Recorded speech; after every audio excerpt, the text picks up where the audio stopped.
Good afternoon. First off, it's a pleasure to be here and be here sitting on this panel with people whom I respect so much.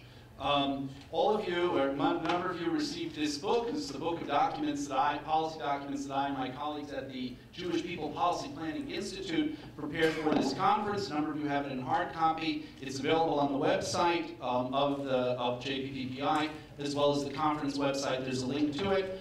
I wrote a paper in here on Tikkun Olam, which is sort of analytic and policy-oriented, and I'd be happy if you all read it, but I'm not going to repeat it. Rather, I want to speak more from the heart.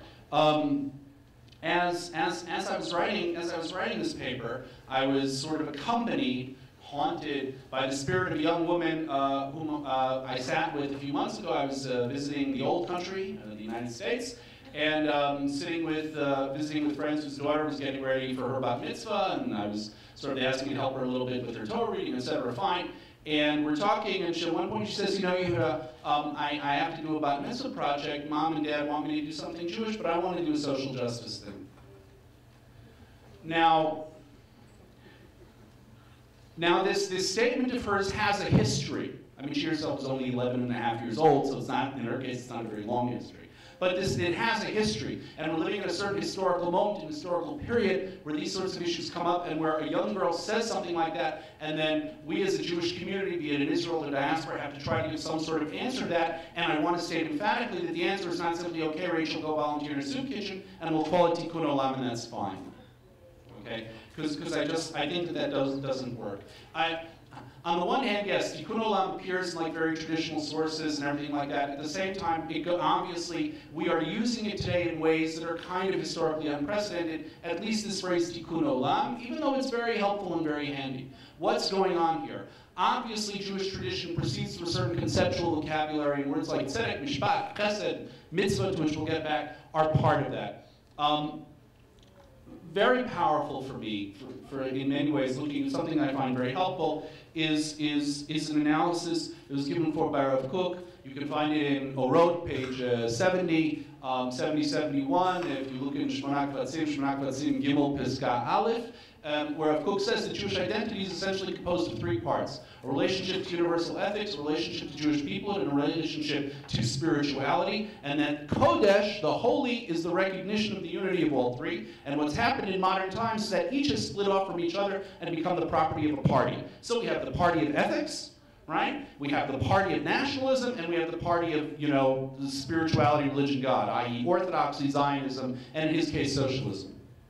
And that the task of holiness is to recognize the connections, the same way the task of holiness is to ultimately recognize all connections, because that's how we combat against what's avodah zarah, what's idolatry. It's that which says that we are ultimately separate from one another, which also means I'm separate from other people, which means I'm not really obligated to them. Or if I want to help them, I can create a large ideology and crush them with it.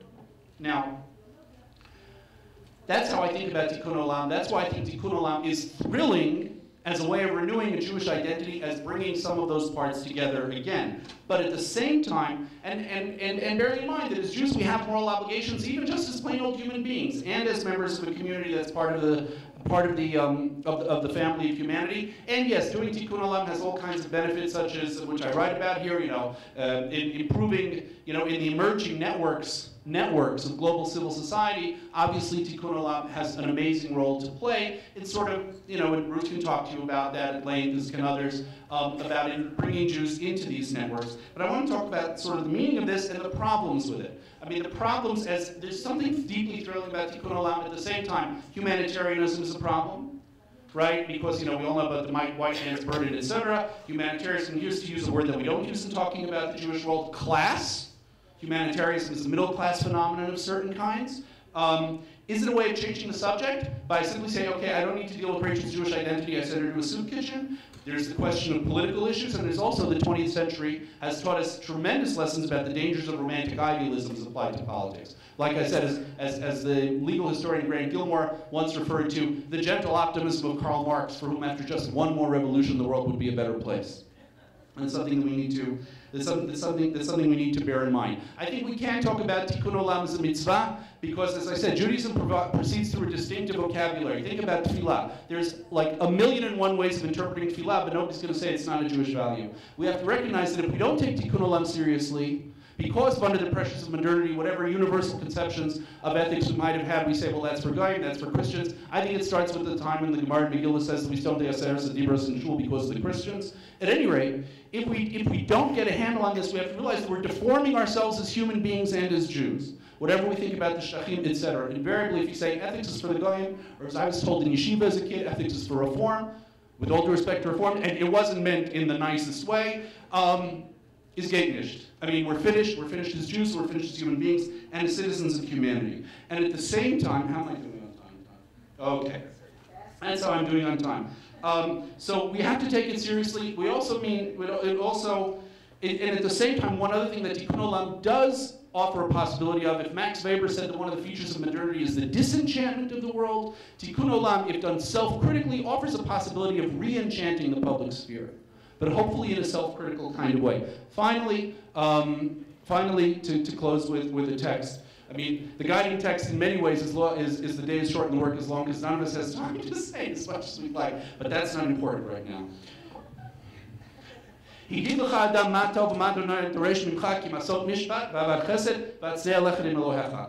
mishpat is justice, and justice proceeds through structure and order and rules and law. And it has its own distinctive grammar, and it has respect for the realities of Olam Hazeh, for the realities of this world, as dire as those must sometimes be. And it has to be balanced by Hava Chesed, which is something boundless and which is something compassionate.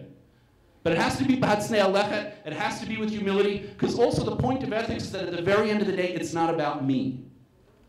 It's about the other person and their sufferings and their needs, and what I can do not to feel good, and not to be a great humanitarian, and not to bring my Procrustean bed of Western values or human rights or whatever onto somebody else, but to try and improve their lives ba'asher heim sham, where they are. And Tikkun Olam starts personally with us. It starts with us trying to live as Shmuley was saying. It starts with us working on ourselves to try to be better people in our relations with other people, as hard as that is. And as part of that, moving outwards from there to try and help other people, such as they are in the Jewish community elsewhere. That's it. Thank you.